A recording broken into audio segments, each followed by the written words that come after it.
Tausaya ma talaka, a tausaya ma talaka. Na ji tausayi ‘ya'yana. Muryar talaka. To masu kallon mu assalamu alaikum wa rahmatullahi ta'ala wa barakatuhu. Barkanmu da wannan lokaci, barkanmu kuma da arzikin sake kasancewa tare da ku a cikin wannan shiri namu na muryar talaka.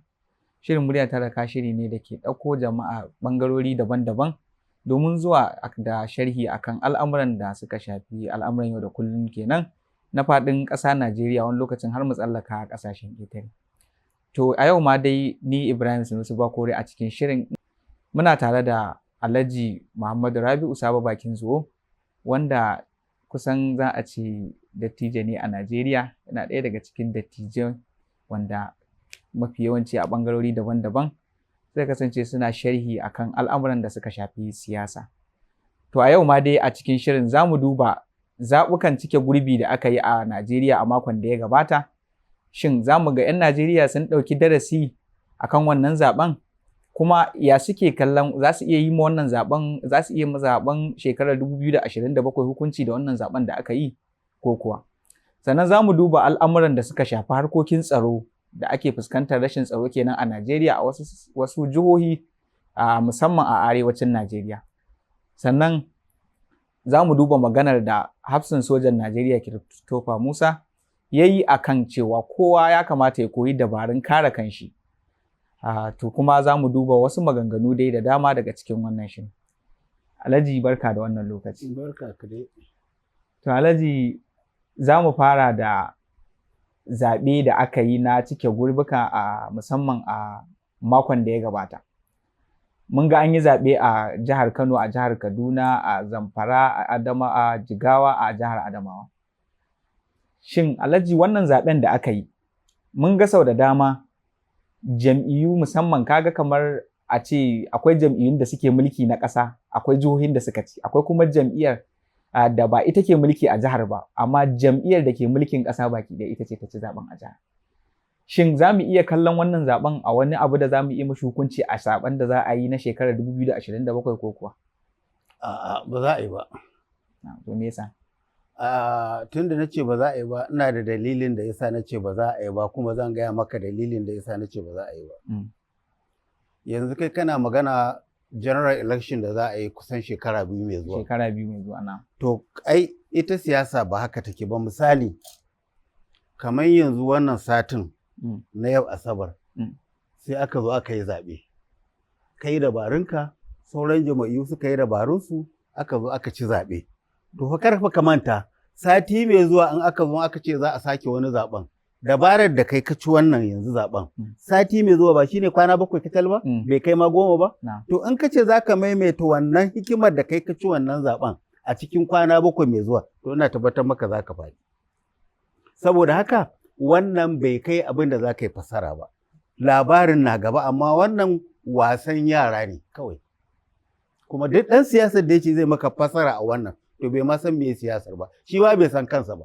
Saboda haka baka fasara da wannan. Idan lokacin fasara ya zo, za ka gani. Kuma ina tabbatar maka kamar yadda na faɗa maka, kwana 7 yana canja zaɓe.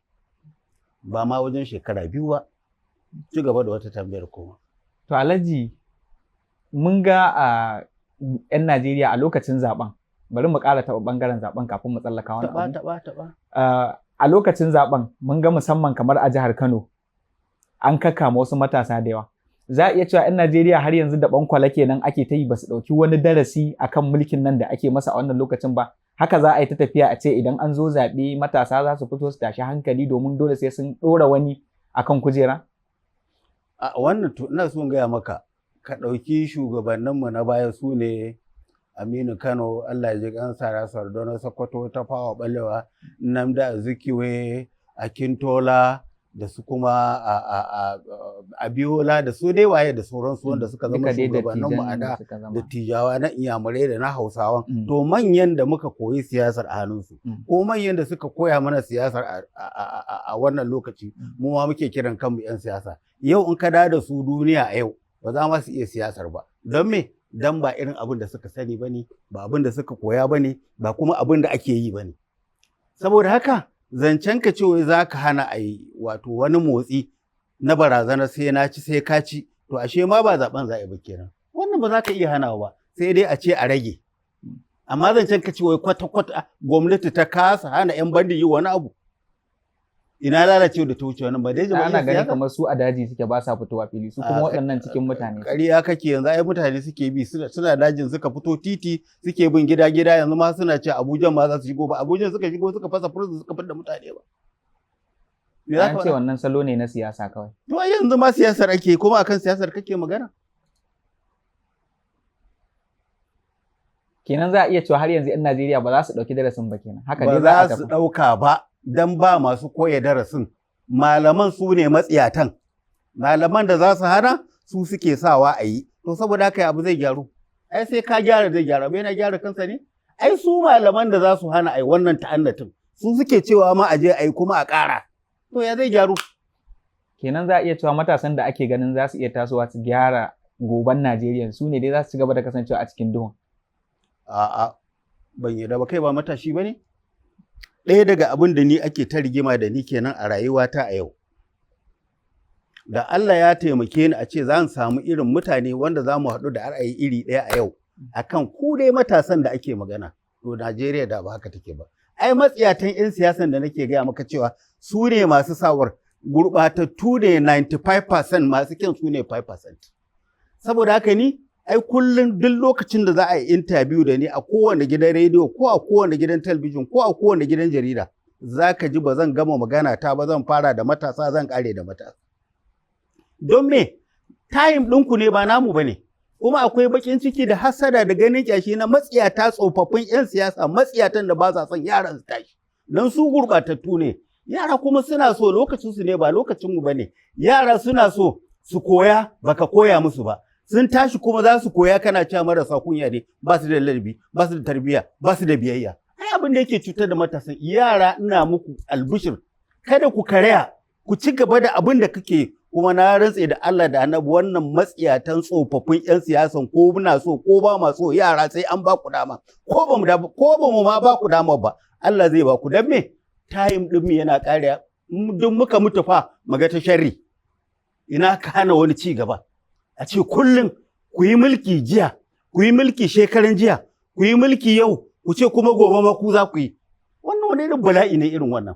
Kuma mulkin inda ma akwai adalci a cikinsu, in sun yi in shekara 1000 za su yi Allah raka taki gona, su je su ta mulki muna bin su. To amma matsiyata ne, ba su da adalci, ba su da imani, ko ba sa so dan kowa ya tashi zama wani abu. Ba za a koya maka ba, bayan ba a koya maka ba ana cewa kai yaron banza ne. In ka tashi kuma za ka koya din a ce baka da kirki, baka da tarbiyya. Allah ya tsine wa irin wannan tarbiyyar ta san kai. Saboda haka yara ba zan ce ba za su iya ba, a'a ko an ce su yi ko ba a ce su yi ba, lokacin su yin zai zo kuma wallahi ko muna so ko masu wannan matsiyatan tsofaffin 'yan siyasa, wallahi yaran sai sun tashi. Kuma da ikon Allah yara sai sun ba da gudunmuwar da wa'annan dattawan banzan namu wasu bayar ba. Saboda haka ina tare da yara 100%. Kuma duk mahalukin da yake wai matasa ba za su iya ba, a gona munafuki ne, mara imani ne, azzalimi ne, kuma ba ma matasan ba, ni zan yi jagorancin matasan mu ce ƙarya kake ko ƙarya kuke, tsofaffin banza mu tsiyata. Saboda haka ni ina tare da Allah, ina tare da matasa musamman mata da maza. Kuma lalatattu matasan in kuka tsaya, ma zo ma kira taron gungun 'yan mata mu zo kwa bi mu a baya ko ba kwa so. Ku lalace, ku zauna, ku saurara, ba wanda zai maka ba kai wa kanka ba. Yanzu a cikin maganar ka ce idan da za ka samu masu irin ra'ayinka, da za su zo a haɗu a yi gwagwarmaya domin a ga an gyara ƙasa. Ko wane irin ra'ayika ne kake so ka faɗa, saboda watakila akwai masu irin ra'ayin amma sun har yanzu ba a fito an faɗa masa ga ra'ayikan ba, su suna cikin ransu sun ɓoye su ba su so sun faɗa ba. To munafukai ne, wallahi munafukai ne, ko marasa imani ne, munafukai ne marasa imani. Kana da ra'ayi, kana misali Allah ya baka ilimi na gyaran agogo, baka faɗa ba, agogon mutane yana lalacewa, baka ce ka iya gyara ba, amma ka san kai professional mai gyara ne, kuma za ka iya gyaran da abin da ya lalace, ko wayarka ko agogonka za ka gyara, ka ki cewa ka iya gyara, baka nuna ka iya gyara ba, baka gyara ba, me za a kira ka? Sai a kira ka azzalimi mutuci wanda ilimin da Allah baka na gyara bai amfane ka ba ma jama'a ba. Saboda haka amfanin ilimi kai aiki da shi, amfanin ilimi ka koya wanda bai da shi, musamman ni dai ina ƙara jaddada akan matasa in ka ba su dama za su yi abin da kai ba za ka iya ba. Abin da yake mai kyau shine inda su dattawan da nake magana na kirki ne, na Allah ne, aka zo aka haɗu muka zauna, kai yara wannan ƙarni naku ne ba namu ba ne, mu muna da namu zai muku rana, ku kuna da naku zai mana rana, to ku zo mu haɗu mana mu kafa wani abu guda ɗaya, abin da ba mu sani ba ku koya mana na zamani, abin da ba ku sani ba mu koya muku na da. In aka haɗa kai wannan abun ba zai yi aiki ba, to ba ka yi ba ko ba ka bari an yi ba, yaran kuma sun tashi za su yi kuma ka danne su, wanda irin rashin imani ne wannan. Alhaji, yanzu akwai wata hoɓasa da kuke wajen ganin kun yi mobilizing su matasan domin su gane wannan kiran da kuke musu, saboda har yanzu da yawa a cikinsu akwai masu tunanin ko da matashin ya taso zai yi siyasar ana ɗaukar wasu 'yan kuɗi aka bashi zai koma gefe ya shi. Ɗan iska ne shi, bai da hankali, baya son ci gaba, shi yake so matashin don ubansa kowane matashi ne so yake kullum a bashi kuɗi, shi ba ya so shi ya bayar. Kamar haka ake ganin su ai, shi yasa 'yan siyasan suke amfani da su. To amma ni ban ga laifin matasa ba, ko ba za ka san ga laifin matasa ba. Misali ai abin da ka koya wa ɗan adam shi zai koya kuma ya je ya koyar. Shi nake gaya maka 95% na tsofaffin 'yan siyasa mugaye ne, ba mutanen Allah ba ne. Amma 5% ɗin da za su haɗu mu zo mu tsaya a dinga ƙiban matasan, a nuna musu titi cewa nan ba shi da kyau, nan yana da kyau, nan daidai ne, nan ba daidai ba ne, ka koya musu, za su koya, in suka koya kai ma sai ka koma gefe ka zauna sai ka huta, sai su yi maka aikin da kai kanka za ka yi wa kanka, kuma su haɗa su yi da nasu don me don karninsu ne. Saboda haka ni ban ga dalilin za a ce matasa ba za su yi abu ba, ban gani ba. Kowa ai koya mar aka yi, kuma sai ya ƙara da basirar da Allah ya bashi. Amma baka koya mutum ba, to ya zaka zalunce shi? Baka koya mutum ba, ya zaka soke shi kace ko bai iya ba? Wani da zalunci ne wannan haka. To Alhaji, za mu kalli ɓangaren harkokin da suka shafi tsaro. Duk da yadda ake ta taɓurza da harkokin tsaro musamman a arewacin Najeriya, ana gani can yau a ji an kashe mutane, wasu sun fito sallan asuba an je an ritsa su an harbe su. Kwatsam a maimakon waɗannan shugabannin da aka zaɓa da suka zaɓi su ma wasu su ba wa al'ummar Najeriya tsaro, aka ba su makamai, aka halatta masu yin amfani da makaman nan. Sai a ga shugaban sojojin Najeriya ya fito yana cewa ya kamata 'yan Najeriya su koyi dabarun kare kansu. Wannan magana tana nufin ita gwamnatin ta kasa ba wa ita al'ummar da suka zaɓe ta tsaro kenan? To, akwai munafunci, akwai cin amana. Abu guda biyu ne suke tafiya lokaci ɗaya.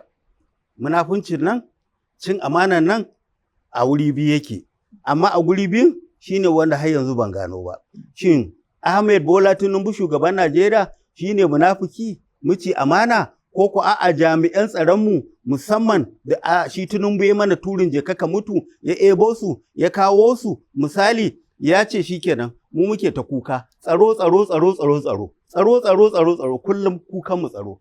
To da ya tashi shi yake so ya nuna mana cewa mu ba mu san ciwon kanmu ba, mu ba mu san kanmu da kanmu ba, kamar yadda Awolo yake cewa 'yan arewa mutanen banza ne, kaji ne sai da tsaba. Wannan gaskiya ne, ga wani ɗan iska ma Wike shi ma haka yake faɗa, har ma shi ya mana farashin cewa 2000 ne ta ishe mu in zaɓo zo a biya mu zo mu zaɓa. To wannan lalacewa, inna lillahi wa inna ilaihi raji'un, da wannan abu ya zo ya kama.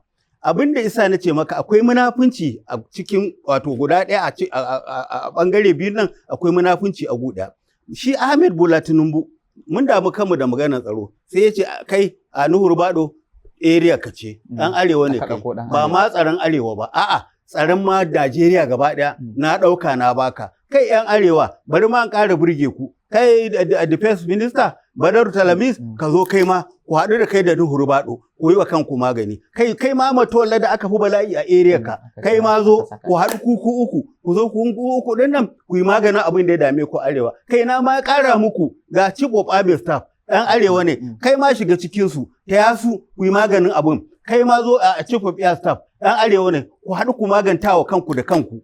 To ya haɗa su, ya ba su arewa, sun ce ya ba su Najeriya ma ba arewa ba, sun ce kuɗin makamai an ba su, bindigogi an ba su, jirage an ba su. To in dai ba zalunci ba, Ahmed Bola Tinubu ne kuma zai zo ya harba mana makaman? Saboda haka shin Ahmed Bola Tinubu ne munafiki, ko ku a'a shugabannin tsaronmu ne daga Nuhur Bado zuwa ƙasa su ne munafukai mace amana? Shi ne wanda har yanzu ban gano ba, ni ma nake so in gane don in gaya duniya, amma dai akwai munafunci a tsakanin gunnan guda biyu. sannan abun bakin ciki kuma Najeriya ma cancakar sai ka ce wanda Allah ya tsine mana albarka 'yan arewa dinnan. Wai yau ka ɗauki Najeriya, Tinubu na in zai iskanci ba zai iya ba, Tinubu na in zai abin kirki ba zai iya ba, dole sai majalisa ta ba shi dama ya je abin da yake so. In majalisa ba ta ba shi dama ba, to ba zai iya yin komai ba. Amma saboda lalacewa, saboda rashin kishi, saboda cin amana, saboda la'anta, saboda butulci, aka samu 'yan arewa gagga guda biyu. Ɗaya shi ne Barau Jibrin ɗan Kano. Ɗaya shi ne Barau Jibrin ɗan Kano. Don cin amana sanatan Kano ta Arewa. Yau ya zama shi ne ma number one tunda a Fabio ɗin baya nan yau Barau shi ne number one. Bai iya taka Tinubu birki ba. Bai iya cewa ka tura area ka 10 tura wa Arewa 2 ma. Bai iya yi ba. Sai abin da Tinubu yake so shi za su yi masa. Yau ka ɗauki wannan wa yake Samsuddin mai suna shi ne na House of Rep Tajuddin Abbas. Yau Tajuddin suka haɗu da Barau suka ce Tinubu mun ki in ka zuba 10 a nan ka ba mu 10 a nan duk da mun fi ku yawa. In suka yi haka ma ba su yi mana adalci ba. Amma da yake matsiyata ne marasa kishin ne yau sun bari ana soya mu yau sun bari ana gasa mu kuma Tinubu abin da yake so shi za a yi ba za su taka ma birki ba sai dan biyan bukatar kansu. To shi sa nace su ne la'anannu ko ku shugaban ƙasar ne la'anannu shi a la'ananne su ne maciya amana ko ku shugaban ƙasar ne mai cin amana saboda haka mu a gurinmu Tinubu bai ci amana ba tunda duk abin da yake so a bayar an bayar tsakaninmu da wa'annan mutanen sai mu ce Allah ya isa kuma sai ya nuna ya isa din saboda mun dogara da su amma su ba sa mana abin da ya zo ya dace kuma za mu ci gaba da gaya duniya cewar wa'annan la'anannun Allah ne ko mutane za su yi musu hukunci kafin ma Allah zai musu hukunci ko kuma su dawo su zo su gyara dan su suke da bukata yau su suke da bukata gobe su suke da bukata jibi sun fi kowa jin daɗin mulkin amma saboda rashin adalci ba su da kishin arewa ba su da kishin Hausa Fulani ba su da kishin Kirista da Musulmin arewa kawai kishin kansu suke to menene amfanin abin da Allah zai baka taimaki mutanen ka ba Alhaji ai mun gan su a lokacin da aka kaddamar masu da harajin VAT sun fito suna ta kokarin da za a wayar ma mutane saboda a tara ma ƙasa tattalin arziki a tara ma ƙasa kuɗi kamar wannan baya cikin hoɓɓasan da suke yi kenan kai ka gabat din a jikinka kai mai zance ai ban sani ai dama cirewa ba ni za a gani ba za a ga baka da waya ina da ita baka shan mai ina shan baka cefa ne duka ina baka kai kuɗi banki ina ne inda ka kai inda ba cire maka bat din ba ni kuma ka gaya mun guda biyu inda ka taɓa amfana akan bat din da ake yi in ka buga waya a ciri kuɗinka ko haka ne wanda ya ɗauka a ciri kuɗinsa in ka kai banki a jiya a ciri kuɗinka in za ka ɗauka a ciri kuɗinka kai duk kai numfashinka ne kawai ba a samu bat ba shi ma dan ba hannun Tinubu yake da mutanensa ba amma ina amfanin bat ɗin kuma saboda lalacewa saboda kin Allah saboda zalunci wannan bat ɗin bala'i Allah ya tsine mishi albarka kuma bai hana a je a ciwo mana bashi ba duk da kuɗin man da aka zo aka ƙara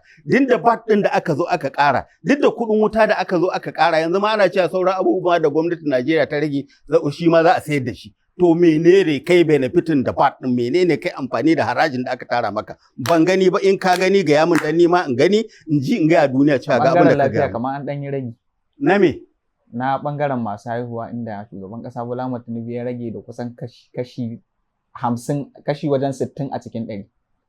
Allah ya isa. Mata ta aihu kwanan nan ban ga ragin ko kwandala ɗaya ba sai kari. Ai ba a sati ɗaya da kaddamarwa ba nake tunani. To ban gan shi ba ban san shi ba na gan shi sai in faɗa. Zancen banza zancen wofi wanda bai aihuwa fa wanda bai aure ko fa da me zai amfana. In za ka yi da gaske ka yi abin da mutane za su amfana. In ka ce wajen aihuwa akwai wanda ya gama aihuwa in ka ce wajen aihuwa akwai wanda auren ma bai ba balle aihuwar to me zai benefitin da wannan. Wannan munafuncin banza in za su fito su gaya duniya gaskiya in za su yi adalci idan ba ku su yi ba akwai ranar narko tana zuwa ranar da kuɗi ba zai maka amfani ba ranar da mulki ba zai maka amfani ba ai da ba su ne masu mulkin ba yanzu Allah ya ba su ko wani suka karba a hannunsa to su wayansu shafaffu da mai ne da Allah ya duro da su yace ku APC ba zan kwace mulki a hannunku ba masu adalci ba sai adalci su ga adalci wannan shine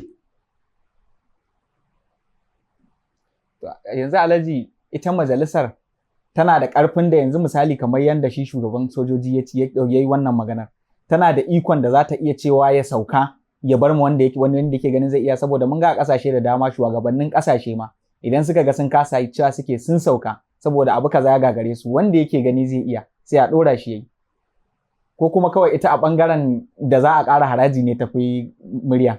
Ita majalisa da kake magana, bari in baka amsa sai ka ba kanka amsa da kanka da kanka.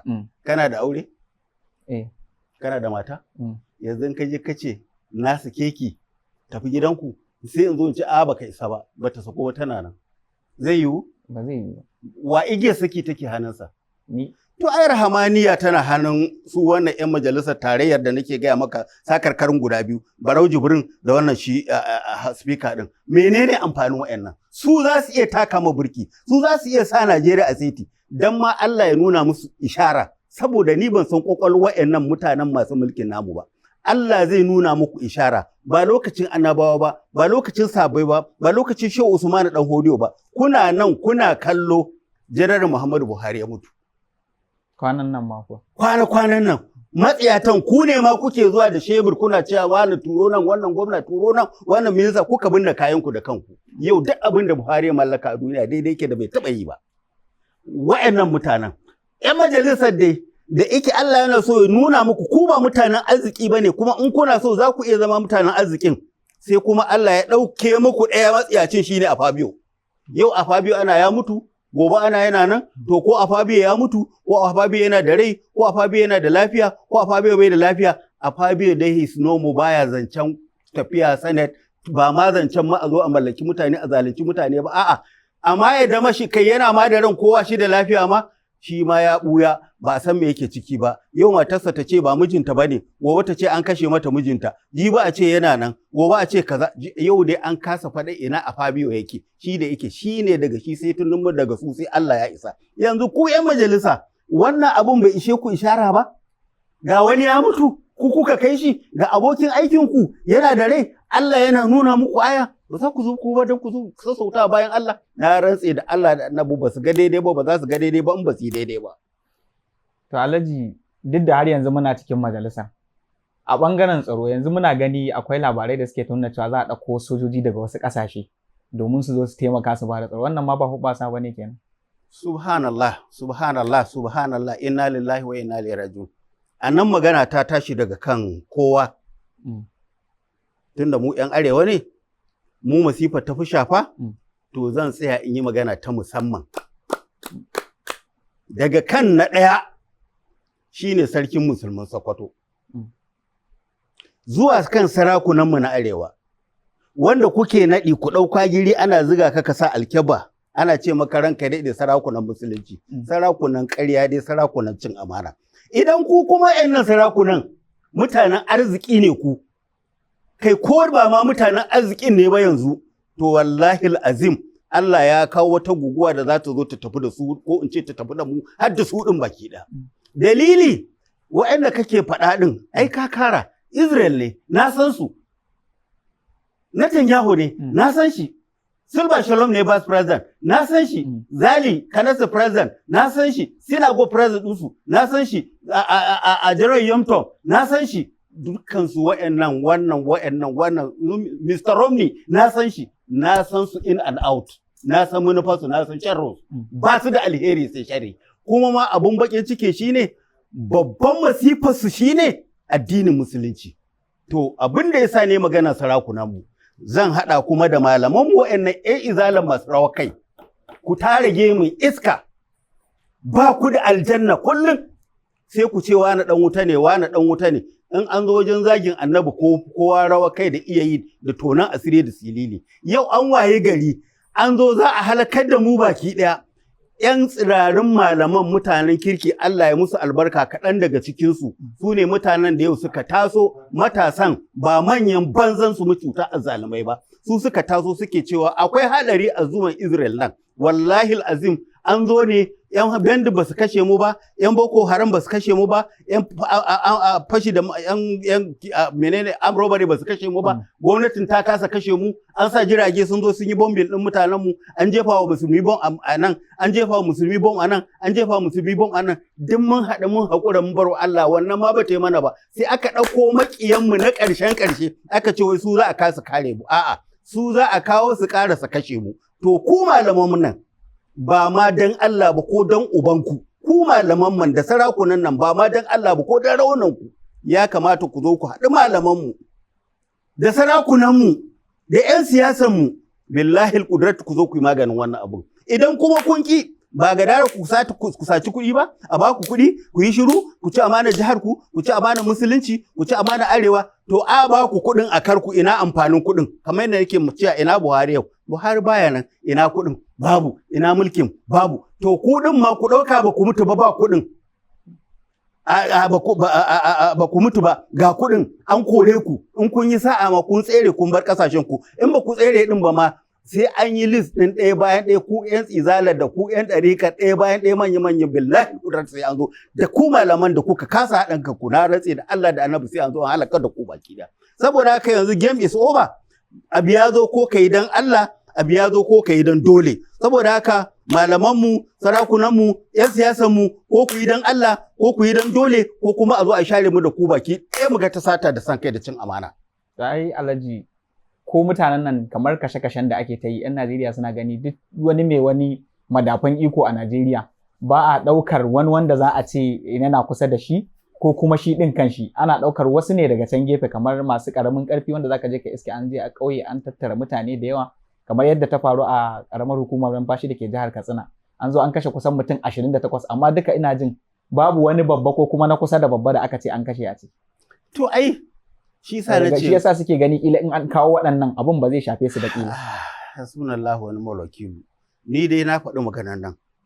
Idan shiriya ce Allah ka shiri 'yan arewa, Allah ka shiri sarakunanmu da malamanmu da 'yan siyasanmu, Allah ka haɗa kanmu, Allah ka shirye mu. Abin nan akwai lalacewa. Bari in baka karamin misali. Ɗan iska guda ɗaya, ɗan iska tal. Motar Dangote wani wai BDM. Motar Dangote ta tura wata yarinya ya tsayar da tafiyar ya hana kowa motsi ya ce sai an yi hukunci a take in ba a yi ba mu mai motsawa gaba ɗaya yara suka zo suka bashi haɗin kai yau sai da Dangote ya taka ya je ya tuba suka faɗi bukatunsu aka yi muku yarinya ce fa kwaya ɗaya bisa kuskure direba ya zo buge ta amma mu da yake akwai matsiyata tsinannu la'anannu marasa imani wa'annan mutanen suna kallo a kashe 20 a kashe 30 a kara abin a kashe 50 wai a yau malaman su kasa taro su yi hukunci a gaya shugaban kasa a yi ta kai don uwar Najeriya mu a raba ta mana kowa ya dauki tasa. Ai sun je sun yi sasanci mun ga Musa Asadu Sunna ya ce ya je ya zauna da su banza da Allah shirme da Allah wannan wake zancen sa ana magana mutanen kirki na rubuta Asadu Sunna wani dan kasuwa da Allah ka ga mana mutanen arziki da Allah kamar shi din ai da yake cewa an ga din malaman Najeriya a cikin kayan miya za a iya cewa wani hubasa ba kayan miya da Allah dan kasuwa kawai.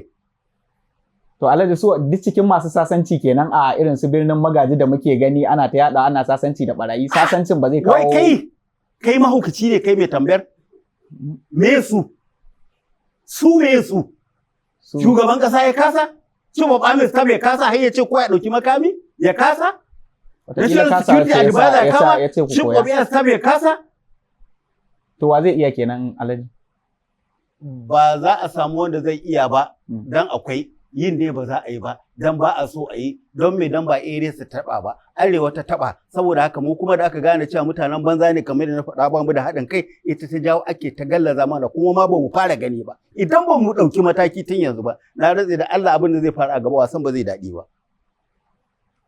Shin ko canza gwamnati zai iya kawo sauyi a wannan abu? Ai kaga yanzu in ban da rashin kunya in ban da cin amana na faɗi zancen nan ya ki aiki don me dan ba so ake yi aikin ba wallahi na rantse da zatin Allah yau dinnan da ake magana ita ce asabar na ce muna da ƴaƴan baiwa ƴan halar masu kishin ƙasar da jama'arsu da al'ummarsu da addininsu muna da su amma saboda ba a so a yi ake mana kashe kare ya karkare na ce kana da mutum irin wanda ya san Afirka ma ba ma Najeriya kaɗai ba kana da mutum irin Meja Hanzali Mustapha ka bar shi a gefe a jefe kuma bayan shi ne maganin kana da mutum irin Abba Kyari wai dan ma zalunci da cin amana inda zaka gane yan arewa mutanen banza ne matsiyata mala abun bakin ciki mala abun takeici da Allah wai sarakunan mu da malaman mu da yan siyasar mu da masu kuɗin mu wai su kasa haɗuwa su je a gaya shugaban ƙasa kana da bukata a arewa muna da bukata mu ma ɗanmu da ka tsare ba da laifin komai ba, an ci amanarsa, shi ne Abba Kyari, a fito da shi. In ka fito da Abba Kyari kai ko inspector general ka ba police ka ba Abba Kyari, wallahi baka biya shi ba. Ba wani inspector general police tun daga farkon Najeriya zuwa yau da ya aikin da Abba Kyari yi. Yana nan kuma ma kuka kulle shi, kuka tsare shi. Kana da mutum har ila yau irin sarkin Bakana mai take da suna Yola, ka kawo shi. Ka ɗauko da wannan Ahmed, yaran Ahmed kanin Alukwara na Azare, wa'annan ka tara su, na faɗi zancen nan, ka tara su ka ce ku ga Najeriya mana zo ku mana maganin tsaro, na rantse da girman Allah ba za a yi wata ɗaya ba, cikin kwana 30 a mako ɗaya za ka fara ganin gyara. Baka ba su kuɗin makaman jirgin sama ba, baka ba su na Amud ba, baka ba su na Danka ba, baka ba su na Gantrop ba, baka ba su na jiragen sama ba, baka ba su na Bama ba mai ba. Duk wannan abin da kake so a yi maka za a yi maka su kyauta don me dan iya ƙasar ne da suka san ƙasar suke kishin ƙasar suke so su yi wa ƙasar su aiki, amma ka hana su dan rashin kunya. Ka ce wai kuma ka je ka ɗauko wai maƙiyan mu Isra'ila kuma ka biya su kuɗi, ko ba sake ce a sake ƙebe wa'yansu makamai a ce wai a je a siyo. Ka siyo makaman, duk makaman da aka siya tun daga lokacin Jonathan zuwa yau ba su yi mana rana ba, ba su yi mana amfani ba, har Buhari ya zo ya gama rawar kansa da alkawarinsa, ba su yi mana rana ba, ba su yi mana amfani ba, har Tinubu ya zo masifan ma tafi kowace zafi a yanzu. Sannan kuma wai ka hana waɗannan mutane kyauta su yi maka aiki kyauta, amma ka ce za ka ebo maƙudan kuɗi tiriliyan ka je ka ɗauko sojojin haya, mutumin da bai san ƙasar ka ba, kuma maƙiyinka, kuma ka kashi gidanka, ka kashi ƙasar ka ce ya gyara maka gidanka. Inna lillahi wa inna ilaihi, sai ku ce kuma sai ku je ku ebo su koya muku kwana da matan ku ba. Ta wannan bangaren Alhaji, shugaban ƙasa Bola Ahmed Tinubu wace shawara zaka bashi akan waɗannan mutanen da suka zagaye shi da kake gani ya zaɓu wanda ba za su iya ba, ya ɗauko su a matsayin mutanen arewa, amma su ba arewan bace gaban su. Akwai wata shawara da za a iya bawa shi shugaban ƙasa kai tsaye wataƙila saƙon ya je mishi ya gani? To ai shi tsaye Tinubu guda ɗaya shi. Duk abin da zaka ce zai taimaki arewa ai ba san sa yake yi ba. Inda yana so ai zai yi. Okay, shi yasa ya zaɓi waɗannan mutanen. Yawa, inda yana so zai yi. Ai an face ga waɗannan ka zo ka ebe ka zo ka yi da su. Waɗannan an gwada ba su yi ba. Kar ma ka ɗaure su, kar ma ka kama su, ka kai musu komai tunda na ba ku amana kun kasa, kuma arewa ku ce ma kun kasa gyarawa. To ku koma gefe, na gode muku, ɗan abin da kuke da shi ku rike can ku je ku ƙarar ku da iyalanku. Ku kuma waɗannan mutum huɗu ku zo kun ga abin da ya samu waɗannan to gazawa ce ta sa muka cire su. Ku ko muna so ku gwada hikima da baiwar da gwaninta da aka ce da kishin da aka ce kuna da shi. Don Allah muna so ku rike mana Najeriya, ku gyara mana ita, ba sai ka ciwo bashi ba, ba sai ka ƙara musu kuɗi ba, ba sai ka siyo musu makamai ba, ba sai ka siyo musu jirage ba, za su yi maka aikin ɗan Najeriya zai ji daɗi, musamman 'yan arewa za mu ji daɗi, dan an ba masu kishin, masu tsoron Allah, masu ƙaunar talakawa, in ka ba su za a ji daɗi, za a gode, amma dan ba a so a ji daɗin, dan ba a so a gode an hana su su yi. Amma Alhaji ba ka gani idan ya canza waɗannan mutanen gani yake kamar zai taɓa muhibbar zaben shi na shekarar 2027. Ai yanzu ma ya taɓa. Ai su za su kibar da shi. A watakila za su iya zuwa su raba kuɗi a mazaɓinsu kamar yadda kuɗin banza, Najeriya suke zargi. kuɗin wofi, kuɗin yanzu shikenan ka kawo miliyan 1 sai ka bani. Da ka bani miliyan 1 sai ka ce in goni miliyan 1 nan na baka. Ko? Sai ka wasa wuka ka ce ci miliyan 1 gama da ita ga wuka in yanka ka. Me amfanin miliyan 1? Wani zai ci. Ba zai ci ba. Ai baka isa ba. Wallahi a watsa wuka yanzu a baka ce kwanta cinye miliyan 1 ko kai kyauta da ita ko kai abin da ka ga dama da ita kana gama muna shara maka wuka ka mutu billahi lazi ba za ka ci ba. To su ma talakawan dan uwarsu akwai ranar da za su gane cewar kafin ma lokacin zaben za su fara gane bambancin shayi da ruwa. Saboda haka in an baka kuɗi, kuɗin da suka bar shi na uwarsu ne ko na ubansu ne, ku talakawan matsiyata kuma ai hadda ku. Mun yi irin wannan a baya. Abin da kirarin jama'iyyar mu ta PRP ita ce ba ruwanmu da naira sai yanci. Wallahi billahi alƙudarta ina gaya maka wani abu. 37,000 Alhaji Sabo Bakin Zo yake da shi duk duniya lokacin da ya fito takarar gwamna a Bank of the North. A lokacin ana cewa wani manajan banki shine ana ce mishi Baba Duna. Duk duniya. Amma da muka zo MPN da gwamnatin tarayya da kuɗi da masu kuɗin Najeriya suka dunkule guɗaya. Muka ce ku riƙe kuɗinmu mu kira mu ba ruwanmu da naira sai yanci. Haka muka zo har yau layin da PRP take bi ta daga wannan lokaci har yau bai taɓa kaucewa ba. Dan me? Dan an koya mutane naƙi, an nuna mutane su san hakkinsu. To shine abin da na ce da manyan 'yan siyasan mu ba tsofaffin banza ba ne. za su zo a nemo yaran nan a cusa musu su fahimta illar wato ka ƙi kanka, a nuna musu illar karɓi kuɗi ka ci amana, ka ci kaɗan ka sha wahala shekara 10, a nuna musu cewar in ma an ba ku kuɗin ku karɓa ba nasu bane su ma ku karɓa kuma ku kada su. To wannan talakan Najeriya akwai illa su ma a game da su. Amma mafi sauƙi a gurina ni ina duba a guda biyu, da talakan Najeriya ɗin da ku yara matasa mata da maza da nake magana a kanku. Ba na so in yi zalunci mai yawa. Kaɗan ɗin ma ba na son shi. In an yi taɓa rawo sai a yi ta mubi sawo. Yara kun yi ƙoƙari, kun yi zaɓe, matanku da mazanku. Talakawa sun fito sun yi zaɓe, mazansu da matansu. Amma Allah ya sani duk yadda aka yi Bola Tinubu ya zama shugaban Najeriya, ai kowa ya sani. In zaɓe ake saboda Allah, saboda Annabi, in zaɓen da ka karɓa za a baka, ai ba za a ba Tinubu ba. Ba za a ba shi ba. Ya fi kowa cin ƙuru ai. Haka aka ce. Haka aka ce ko? Haka muka gani a rubuce. Hukumar zaɓe ma haka ta bayyana. Hukumar zaɓen ta waye kafa ta? Ta gwamnatin tarayya ce. Ita shari'a ta waye? Ta gwamnatin tarayya. To, saboda haka ni dai na faɗa, yanzu ma zan ƙara faɗa, akwai abin da za ka yi ya yi aiki, akwai kuma abin da za ka yi kuma ba zai aikin ba. Kamar inda na gaya maka ɗazu, in ka yi plan ka ci zaɓe a wannan satin, wani sati mai zuwa ka ce za ka irinsa to za ka faɗi. Ban ga wata hikima da APC za ta yi ba, ban ga wani tsatsuba da APC za ta yi ba, ban ga wani ƙarfin iko da APC za ta yi da mutanenta a ce yau talakan Najeriya ya yadda a ce za a sake aza masa bala'i na wani another 4 years. Wannan ɗin ma dai Allah ya sa a gama lafiya tukunna. A gama wannan ɗin ma lafiya tukunna kan kai zance wata shekara 4 mai zuwa. Ai mutane ku duba fa ba mu muke iko da kanmu ba, Allah ne yake iko da mu. Kuma Allah ya ce ka yi alheri ka ga alheri, ka yi adalci ka ga adalci. Amma ba zai yiwu ka shuka wake ka girbi dawa ba, wake ka shuka wake za ka yi ba. Saboda haka ni a wurina talakawa samari musamman irin ku, musamman ni yaran nan namu yan midiya, ni yanzu a duk arewa ba wanda suke burge ni nake ganin darajar irin yan midiya.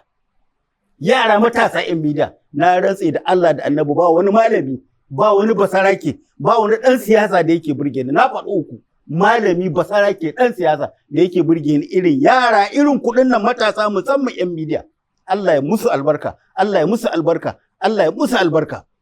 Su suke fitowa suke haska danja da halarin da yake faruwa, amma an hana su goyon baya, an hana su haɗin kai, musamman a ce ni yau ina da kuɗi. Ko? Ai da wannan iskancin da ake a Najeriya ba za a yi mana ba, musamman ta mutu arewa. Da me za ka yi alaji? Alhamdulillahi, ina da yara, musamman 'yan arewa. Kaga 'yan bidiya ɗin nan? Ka ba su training, ka ba su dama.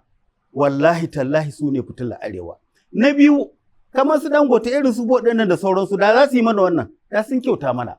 Muna da yara kuma bayan basira baiwa da Allah ya ba su da rashin tsoro na magana, kuma Allah ya ba mu yara masu ilimin kere-kere. Babu wanda yake kula, shi yasa nake maka akwai zalunci a wurin shugabanninmu. Amma ina zuwa da Allah. Bayan ilimi na bakka da surutu a social media da kare mutuncin arewa da addinin da musuluncin da komai da kirista din da yaran mu suke yi. Bayan kuma yara masu kere da suke yi har ila yau a nan yaro ya maka jirgin sama, yaro ya maka drone, yaro ya maka mota, yaro ya maka jirgin ruwa, yaro ya maka gida a yi shi na kwali, yaro ya maka gadoji kaga kamar na gaske, yaro ya maka gidan rediyo, yaro ya maka waya. Amma dan lalacewa da gwamnatin tarayyar Najeriya da su irin waɗannan su Dangote su buwa din su kase wa 'yan arewa komai. Abun bakin ciki abu na hudu, ka dubi yara ne suka tashi abin da su 'yan kudin suka bi girmamawa a duniya. Kamar musulmi ne ka ce ai ka iya larabci kafi kowa, shi ba abin da yake so irin wannan. Shi kuma dan kudu a ce kafi kowa iya turanci. To da Allah ya tashi nuna mana aya ya nuna mana cewa ba mu da kishi, ba ma san kanmu, ba ma san junanmu. Turancin da masu turancin da wanda suka kirkiro turancin da wanda suka haifi turancin, yaranmu 'yan Yobe suka tashi suka je suka fata da su.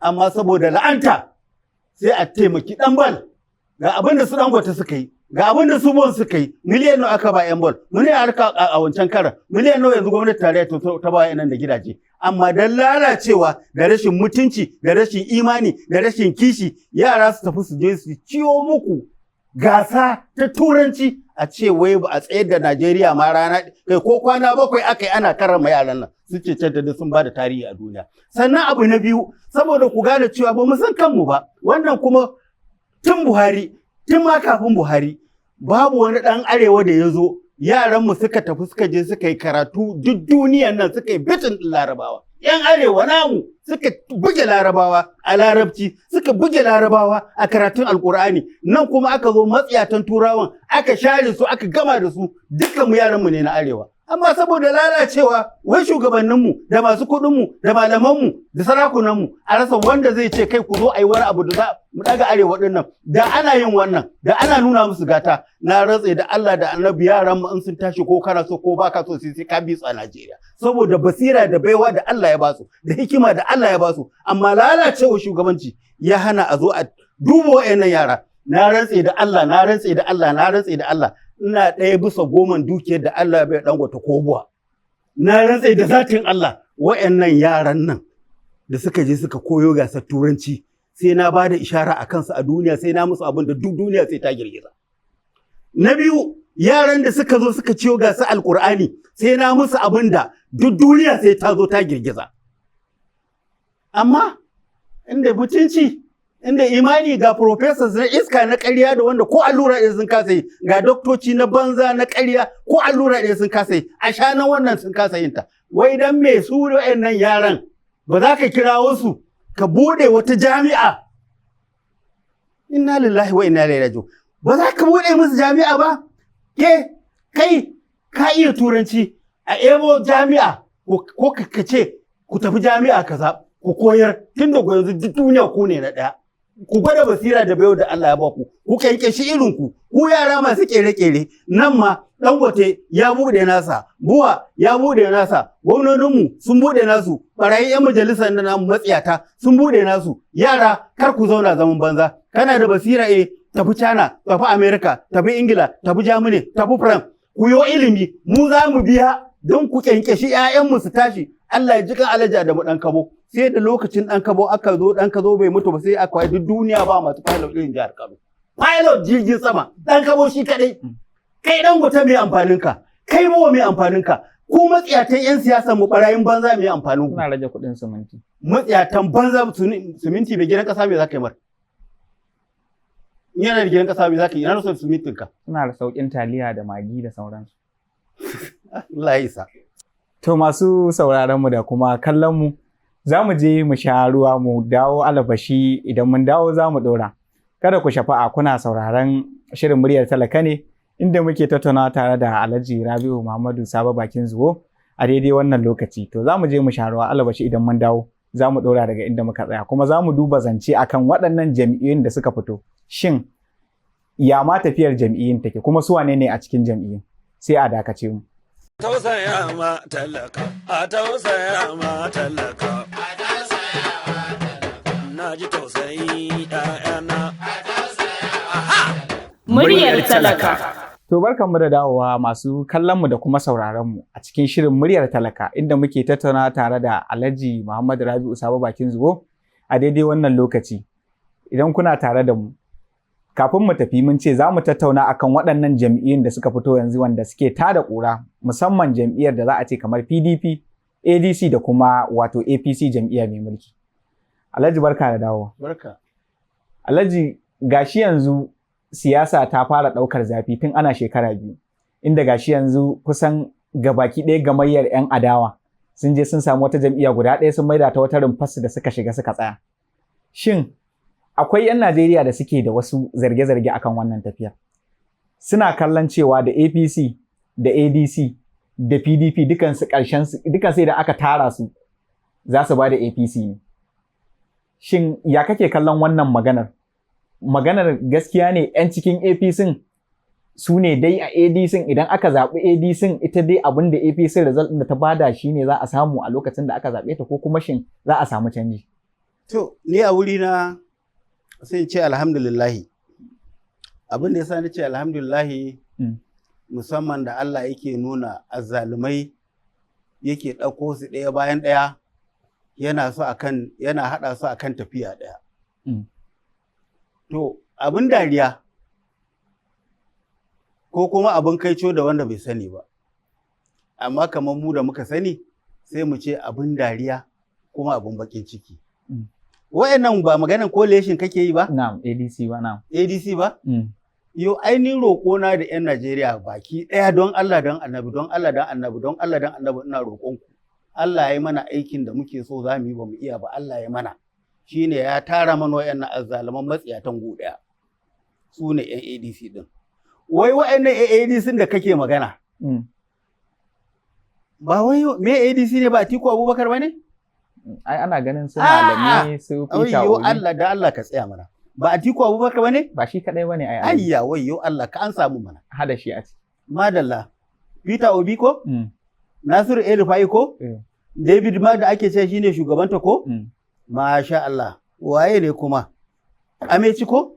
Duk gasan. To a cikin su waye bai mulki mun gani ba? Waye bai mulki mun gani ba? Shugaban kasa. Wane ne ya faɗo daga sama ya faɗo wanda bamu san shi ba? Wane ne ya fito da siffan mala'iku za mu ce wannan wani sabon mala'ika ne bamu san shi ba? Wane ne ya zo da siffan aljanu za mu ce wannan wani aljani ne zo zai mana abin da mu da bamu sani ba? Wa'annan dai matsiyatan azzaluman maciya amanan ƙasa maciya amanan mutanensu su ne suka Allah ya tara mana ɗaya da su. Maganin wa'annan ka zo da shalto ka fesa musu ko ka zo da tsintsiya ka share su su tafi ka nemo mutanen kirki ka zo ka zuba wanda za su yi maka amfani wanda za su taimaki ƙasar ka amma wa'annan mutanen wallahi na rantse da Allah da Annabi idan kuka zo kuka ce za ku zaɓi waɗannan coalition ɗin ko sai kun dawo kun ce gara ma Tinubu ai babban su ma ta yake cewa ban shi sayar mana da kadarar Najeriya gaba ɗaya shi babban coalition din shine ma yake cewa ɗayar wacce ma ta rage yana ganin kyashi yana zuwa Allah yana bashi nasara zai sake yin gwanjan sauran da ma gwanjan da aka yi ba unguli da kan zabo aka yi na mallaka kaina da ƴaƴana da abokaina bane da aka sayar da kuɗin an yi sayarwar ta gaskiya an ba ƴan ƙasa kuɗin su da wannan ma sai a ce dama to amma ma dan me ma zaka sayar tukunna wa'annan mutanen ne fa suke jira su zo kamar yadda Tinubu yake cewa in na ci zan soke mai to su ma ba su cin ba suna cewa in sun ci za su sai da wanda ya ce abin da ya zo ya taran ma ba shi ya tara ba yake cewa zai sayar maka wannan ɗin ya mallaka wa kansa da wanda yake so to ya za ka sare zai maka abin kirki su ne fa coalition wallahi tallahi 'yan Najeriya ku kauce kada ku rabu wayannan mutanen poison ne su. Amma Alhaji a haɗa duka waɗannan mutanen duba da matasa da wasu tsofaffi wanda su yanzu kamar shi akwai wani daga cikinsu Abubakar Cika Malami tsohon ministan shari'a ana ganin shi yana da matasa yana jawo matasa a cikin tafiyar kamar suna kokarin su ba su dama dukansu a haɗa su a masu wannan kuɗin gora? A'a ne haka yana yi zalunci ai ɗazu na ce maka mantawa kai na ce maka lalata cuci 95 ko ni Malamu ban san shi ba ban taɓa ganin sa ba ban san ma me yake yi ba saboda haka ba zan soke shi ba ba zan kuma zan yabe shi ba dan ba zan yabi abin da ban sani ba in yana yi ban sani ba ko ban san shi ba ko ba zan faɗa ba amma idan misali aka ce to yabi wanda ka sani yabi wanda akwai wanda ka san yayi wani abu zan ce in ka ce wani zan ce ai na faɗa maka zunuban wa'annan coalition ko na ce maka in ka tara su gaba ɗaya wallahi tallahi ɗaya bayan ɗaya akwai lokacin da zan zo dinga kiran mutum ɗaya in ce ga zunubinsa ga cin amanarsa kala 10 duka kowa zan maka lissafin zalunci da cin amana da yawa mutanensa ɗaya bayan ɗaya kowa sai na lissafa maka illolinsa guda 10 saboda haka lokaci zai zo da in suka tabbatar za su yi to wannan abu kuma ba zan kyale ba sai dai in ba ni da rai kuma sai na fito sai na faɗa abin da nake so kuma talakawa za su ji kuma za su ji kuma za su yarda don me dan ba ƙarya nake ba saboda wannan coalition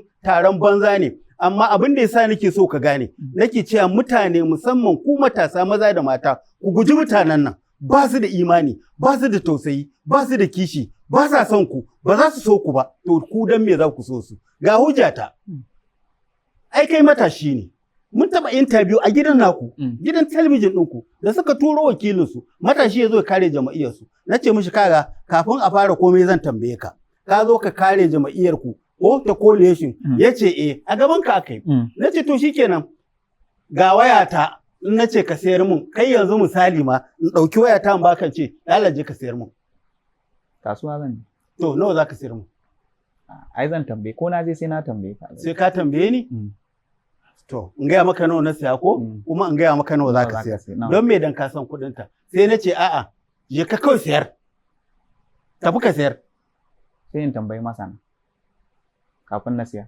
to masanan su ne matasa saboda rashin imani ko rairayin hankali da za a yi coalition ba duk mitin ɗin duniya da za a yi na wayannan tsofaffin matsiyatan 'yan siyasan ba za ka ga matashi ba. In kuda suna da imani kuma da gaske suke yi za su yi abin da mu ma aka yi mana a koya mana. Sai su ce okay za a yi coalition, shi yasa na tambayi wannan honorable Abba ne ko na ce da ka zo tallan abin da baka sani ba to kar kai azarbabi. Me ma manifesto na coalition ba a ma yi shi ba. Me constitution din na coalition ba a yi shi ba. Ko? Na ce to biyun nan babu ko ya ce na ce amma da lokacin da za a zo a zauna a yi haɗakar an sa ka a ciki an ce kawo mutum 10 samari irinka tunda in mun gama kama coalition din ko za mu ba ku je ku tallata ta kuma 'yan midiya masu albarka don ku zama shaida matasa kuma ku zo mu haɗu da tsofaffi ku ba mu shawara ku ba ku shawara inda muka yi kuskure ku gyara mana inda kuka yi kuskure mu gyara muku. An taɓa kiran wani matashi an zauna an yi wannan da shi in ban da rainin hankalin an raina matasan bayan kayan ku ne lokacin ku ne kuma ba a ba ku ba a ba ku dama ba a yi da ku ba kuma a zo a ce wai an gama a ce ku je ku yi mana tallan wannan kuma matasan wawaye ne ba ku da hankali a yi da ku mana. Saboda haka in aka yi da ku da wayannan tsofaffin 'yan siyasan ai ka san me aka kulla ka san me aka shirya ba a raina ka ba akwai shawarar ka a ciki akwai basirar ka a ciki akwai bayo ka a ciki to babu wannan nasu ne na wannan tsofaffin jiya shekarun jiya yau gobe kai ba za ka tashi ba kai ba za ka zama wani abu ba su haka aka yi musu. Saboda haka ku matasa ba ku da makiya irin wanda baya son ci gaban ku dan me za ku bi su ba sa kaunar ku. Ku kauce musu ku rabu da su wallahi tallahi matasa za ku iya kada ku karya kada a kashe muku yiwa ƙarya suke ba za su iya ba kada kunun zaki bai ko tsoro ƙarya suke azalimai ne kawai ku fito ku zo mu da mu muke kaunar ci gaban ku zo mu haɗi irin mu inda yake da kuskure mu nuna muku inda mu ma ba mu sani ba ku nuna mana ku zo a yi tafiya islah bainan nas inda kowa zai ji cewa da shi aka yi da saninsa aka yi da yaddarsa aka yi da baiwarsa aka yi da bakinsa aka yi da kwakwalwarsa aka yi da hikimarsa aka yi ba a raina bar hankali an ce tafi ka mutu mun gina abu je ka sayar ba bayan baka san bai aka yi a gina abun ba baka san kuɗin abun ba baka san kwalitinsa ba amma ce ka je kai tallan ƙarya kai ma ka san ƙarya kake kai tallan ƙarya kuma a biya ka da ƙarya kuma a sai tallan ƙarya da ƙarya. To Alhaji wannan kalaman naka 'yan Najeriya za su iya cewa kenan yanzu ga baki ɗaya ka nuna masu cewa kada su lari da kowace jam'iyya za ta iya kare su. To kuma gashi zaben dole sai mutum ya fito ƙarƙashin wata jam'iyya sannan za a iya cewa an tantance za a yi zaɓe. Kenan za su iya yin gauraye kenan ko kuma akwai wata jam'iyya wadda ya kamata a ce sun ɗauka sun zaɓi mutanen da ke cikinta sun kyautata mata zato. Ai baka cewa komai ya lalace. Akwai ɗan banza akwai ɗan wofi. Akwai babu akwai. Akwai da baɗi akwai da daɗi akwai ba daɗi. To sai ka samu dama a ciki sai ka ɗauka. Duk lalacewa ai akwai dama. Sai ka ɗauki a cikin dama sai ka ɗauki waɗansu daga ciki a jama'iyyar da kaga sun dace sai ka zo ka mara musu wanda kake tsammin za su yi maka adalci. Ai tsinta kenan tsinto nan. Amma dai in ba haka ba to kuskure ba zai kare ba. Misali akwai wani abu da nake so in faɗa wanda ya bani sha'awa da ake cewa yaban gwani ya zama dole. Ina so in yabi mutane 4. Duk 4 nan ba wanda na taɓa gani. Duk 4 nan ba wanda na sani a rayuwata. Sai dai in gansu a hoto ko in gansu a talbijin amma sun yi aikin kirki ya kamata duk mutumin da ya aikin kirki ku kai ba masa. Na farko wanda nake fara yawa shine Kashin Shettima. Mataimakin shugaban ƙasa. Me yasa ne ya bi Kashin Shettima? Kashin Shettima Allah ya maka albarka Allah ya tsare ka. Dalili na wannan lokacin da wawan gwamnan nan na Sokoto ya tashi zai girgiza sarkin musulmi. Ya tashi ya dira a Sokoto ya ce kai yaro kar kai mana ganganci wannan kujerar ba taka bace wannan kujerar ba ta Sokoto bace kujerar sarkin musulmi da ba ta sarkin musulmin Sokoto bace ta sarkin musulmin Najeriya ce baki da ka rabu da shi kar ka taba shi tafi karfin ka ba taka bace yau ba dan wannan abin da Kashin Shettima yayi ba na rantsi da Allah da Annabi da yanzu shi ma sarkin musulmi an lalata lissafinsa kamar yadda suka lalata lissafin ƴan uwansu yau saboda lalacewarsu yau kaga abin da sarkin Daura ya zo yana wa mata shugaban kasa yana rawa yana mata waka yana sai Tinubu inna lillahi wa inna ilaihi raji'un to kaga irin wannan da sauran sarakuna nan ma naga wani wawan sarki a Nasarawa shi ma na Nasarawa State yana cewa wanda bai zaɓi APC ba zan yi dilin da shi, zan azabtar da shi, zan hukunta shi, dole APC ta ci gaba da mulki saboda ita APC ko Najeriya ta uwarsa ce ko ta ubansa ce. To saboda haka a cikin sarakuna ma akwai wanda shi ma zan yaba, shi ma Allah ya masa albarka, ran sarki da Allah ya maka albarka, ka ci gaba da abin da kake,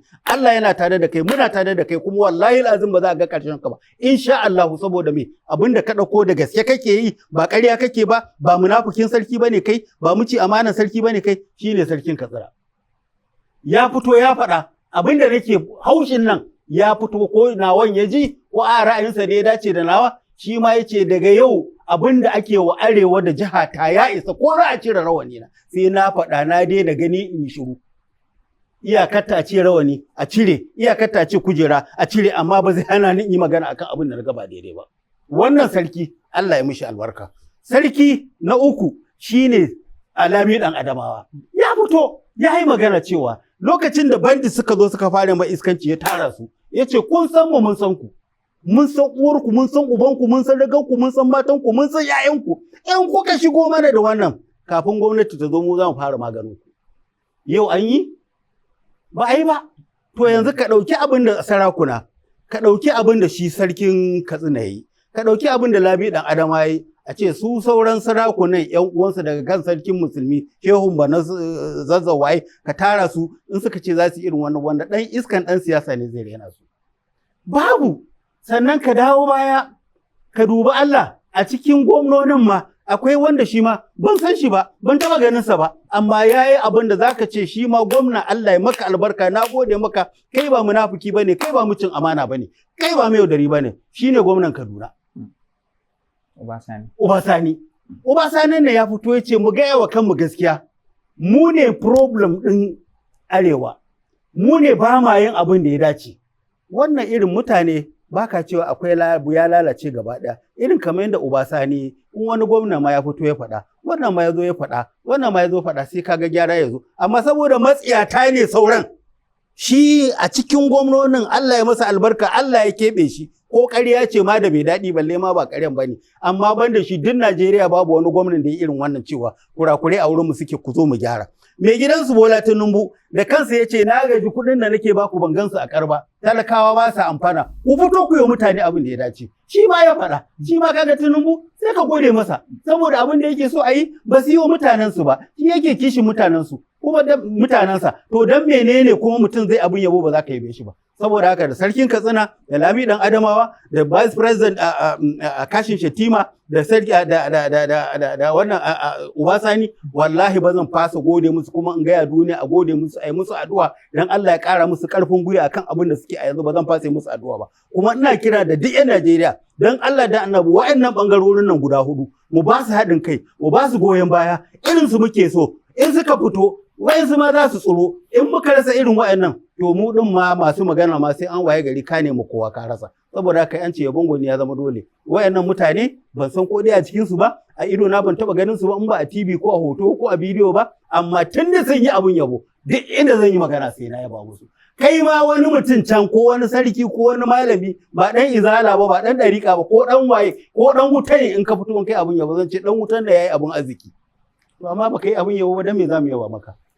To a ƙarshe Alhaji, wani kira gare ka, duba da yanayin lokaci, kusan lokacin namu ma ya ƙare, a ƙarshe wani kira gare ka ga ita kanta gwamnatin Najeriya da matasa? Ba ni da kira da ya wuce, ba kira zan yi ba, roƙo zan yi. Allah, shugabanninmu na arewa sun lalace. Allah kai ka san dalilin da suka lalace. Allah na roƙe ka, ka gyara mana su.